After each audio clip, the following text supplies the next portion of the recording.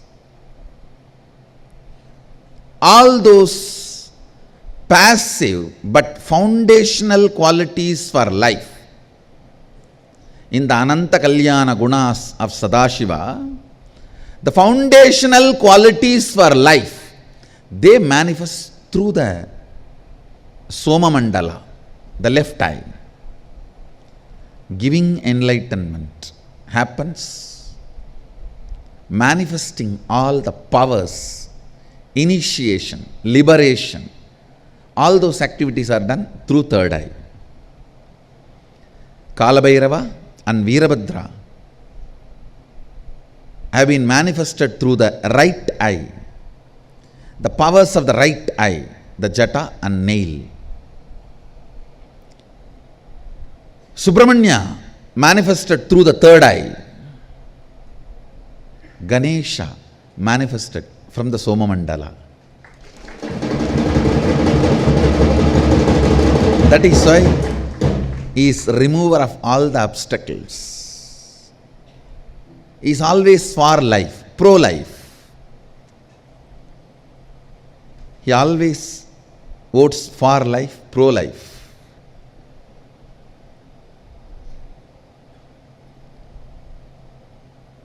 His space, his energy, joyful being. The moment you see, you can see, such a carefree, joyful being, does not diet to reduce the weight and look fit. Happy guy. and the way he is and very blissful being who goes on radiating far life energy, pro-life energy.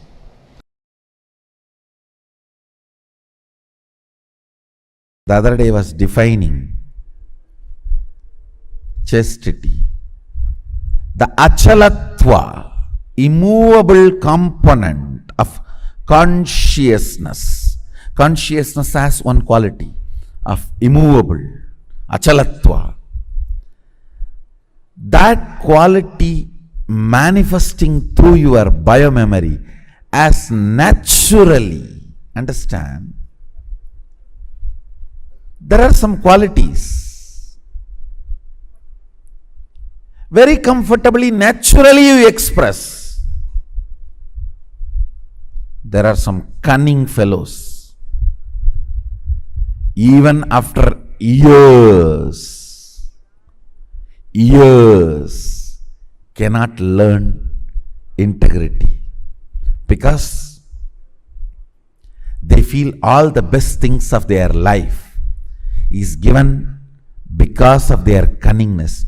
The fools have not seen the best things life can give.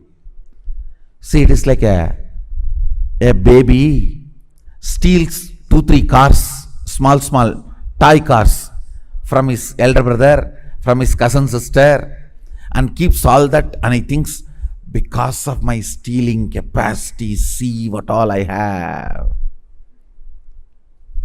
And the father, because of this fellow's stealing capacity, does not write any of his property in his will to the child. This fool will not know what he lost. He thinks, oh, these few things I collected is because of my cleverness of stealing. That's the best strategy. You see, because of this strategy, I have these cars. I secretly play around when nobody is there. See what I have. pool.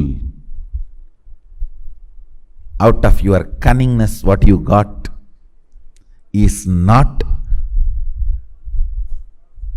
what was reserved for you by cosmos, what you deserved because of your cunningness. Understand?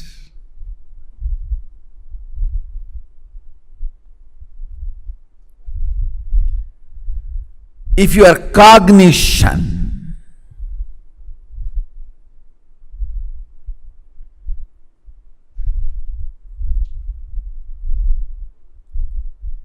your cognition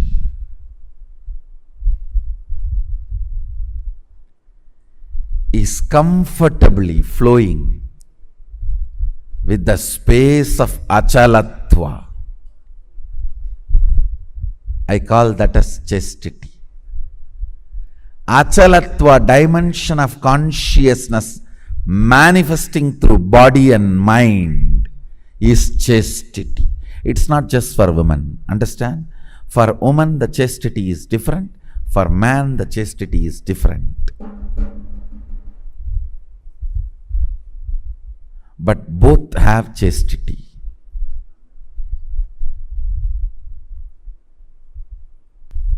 Now understand the fundamental definition of chastity.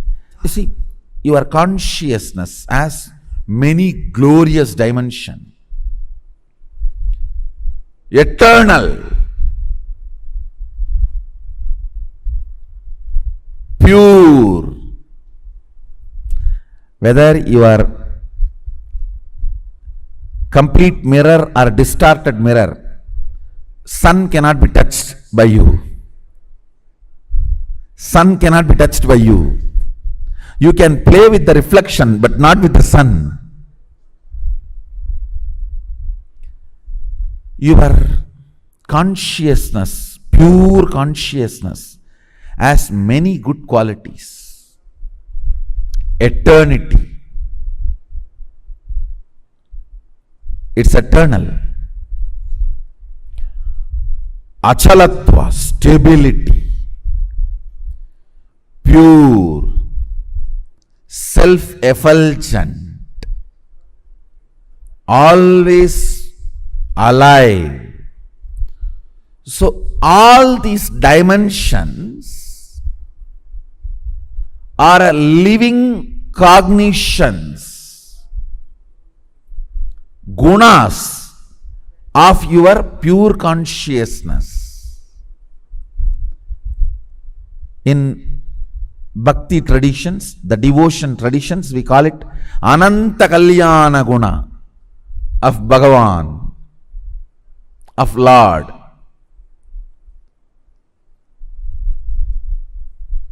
Ananta Kalyana Guna of Lord. This one Kalyana Guna, one auspicious guna, character of your consciousness, achalatva, that manifesting through your biomemory, muscle memory, consciousness is chastity. Chastity is one of the health of consciousness. Understand the word. Chastity demonstrates your consciousness is healthy.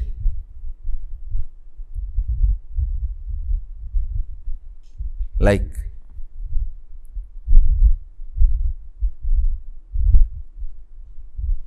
only mentally healthy person will be courageous. Understand? Sometimes the stupid decisions you take out of cowardness also may be appreciated by others as a bold step. No, that is not courage. Courageousness is health of consciousness. Same way, chastity comes when your consciousness is healthy. Integrity comes when your consciousness is healthy. Understand? The cunning,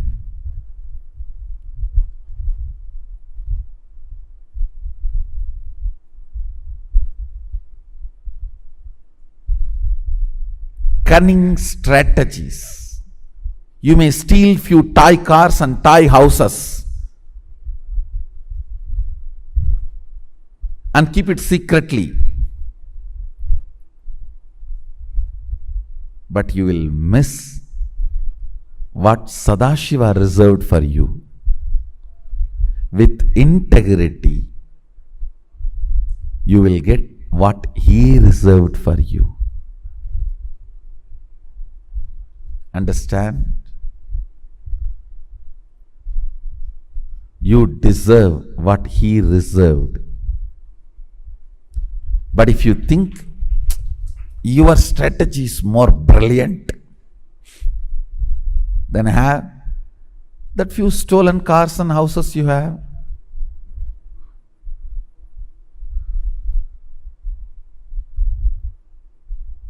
Believing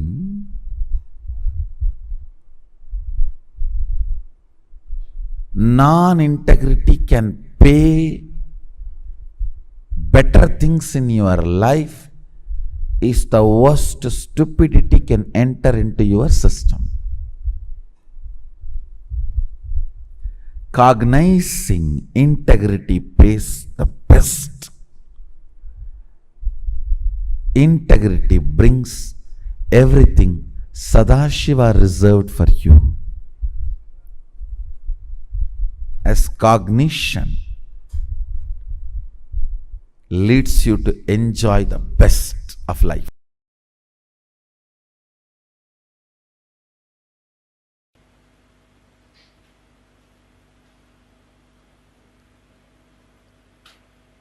Mahadeva is uncomparable, unique energy and beyond ego, just a simple innocent being. Asudosha, above all, the eternal bliss, eternal fulfillment. Remember the 7 qualities of Mahadeva. I have connected the 7 chakras qualities. Fantasyless being, being beyond fear, being beyond worries, being who goes on sharing, giving, being who is unique, being who is so simple, easily available, being in eternal fulfillment, Nityananda. Remember these great 7 qualities because Shiva is filled with Ananta Kalyana Guna, thousands and thousands of auspicious qualities. Shiva, who is radiating these 7 qualities, is inside you. Your own personality. Understand? Whatever idea you have about you, that personality carries these 7 qualities. So meditate, remember that personality can express these 7 qualities.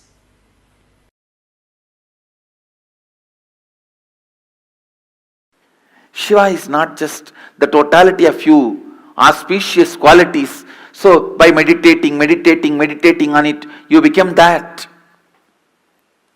He is totality of auspicious qualities and consciousness. That is why when you invoke him, invite him, he occupies you and graces through you, radiates through you.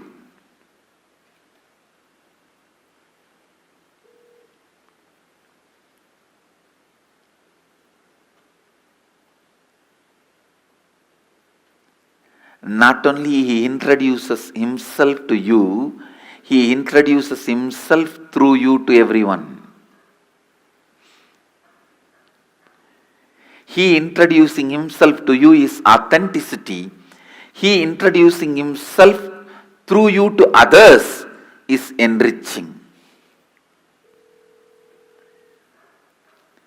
Mahadeva is the conscious intelligence. Shivoham is not technique, it's a conscious process. Meditate on Shivoham. Don't think your japa repetition, the strength of your meditation is going to bring the results. No.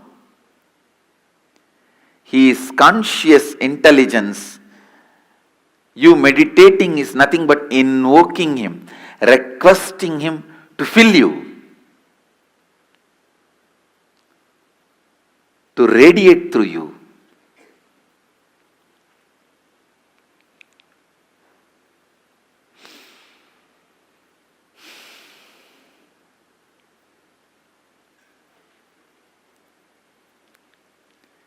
Mahadeva. Mahadeva is pure consciousness. Mahadeva is embodiment of purity.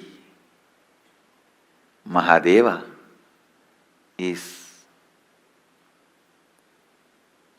alive.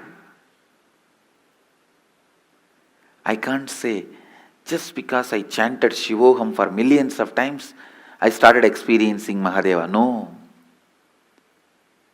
Just because he is consciousness, he accepted my request to walk into me. He started radiating himself through me.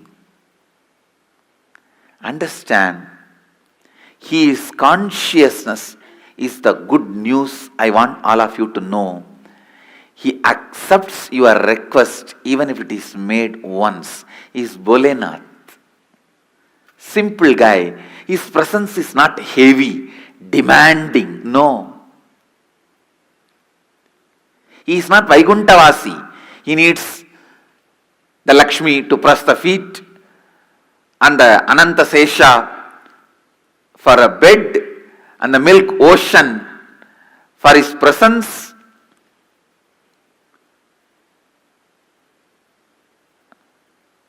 And all the best things, Shamantaka, the greatest jewelry for wearing.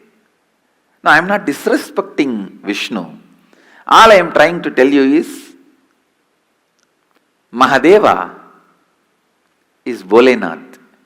Even if you are already depressed like a cremation ground, you are almost there, your whole mind is dull, dead, depressed cremation ground, even then, he is happy to dance there. And all your thinking, feeling, everything is full of negativity, like a ghost. Even then, he is ready to have you as his companion. Understand, he is too simple and his presence is not that heavy. His presence is powerful but not heavy. Heavy means demanding. Powerfulness is different. Heavy is different. Is Bholenath. His presence is never demanding. His presence is so powerful, but not demanding. Understand, invoke him, request him, pray to him, ask him, invite him to your inner space. Mahadeva, whatever I know as Aham, is a bunch of my root patterns, social conditionings, parental conditionings, layers and layers of patterns, samskaras, and the past life karmas. But this is not too big for you. You can burn all this, and this cannot be the reason why you are not happening through me. Can this stop you happening in me? I am completing this and surrendering at your feet. O Prabhu, happen in me. O Mahadeva, happen in whatever I feel as me. Let Aham become Shivoham. Let Aham become Shivoham. Invite him. Invoke him. Request him. Understand, he is conscious, alive, present.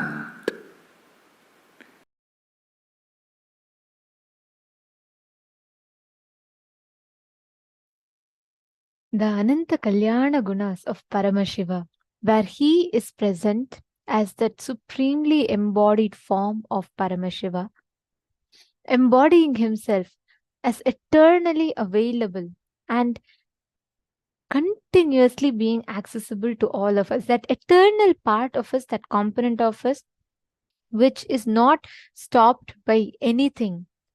That form of Paramashiva, as we all see, is the Ananta Kalyana Guna of Paramashiva.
Paramashiva manifests as the eternal form, where he is continuously available again and again and again.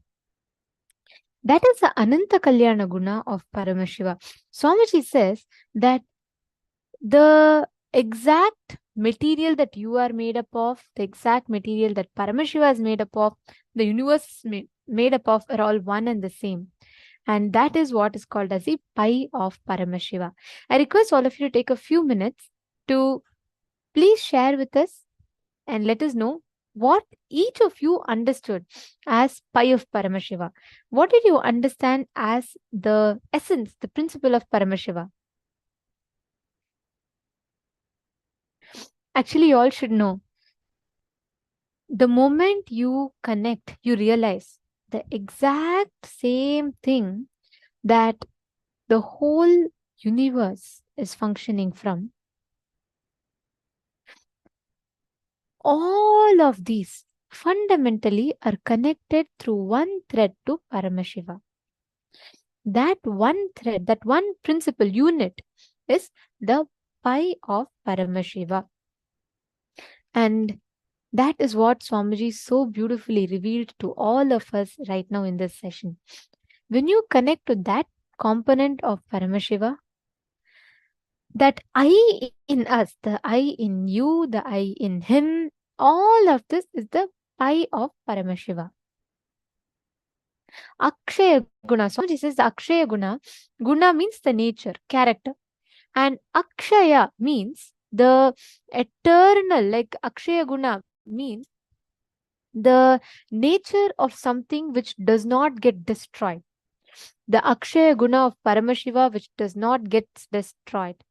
The Guna of Paramashiva which does not get destroyed. Nature of Paramashiva which does not get destroyed is Akshaya Guna. It is like the pi in mathematics. The pi in mathematics, the same way, the formula with which the whole universe runs, that is pi of Paramashiva.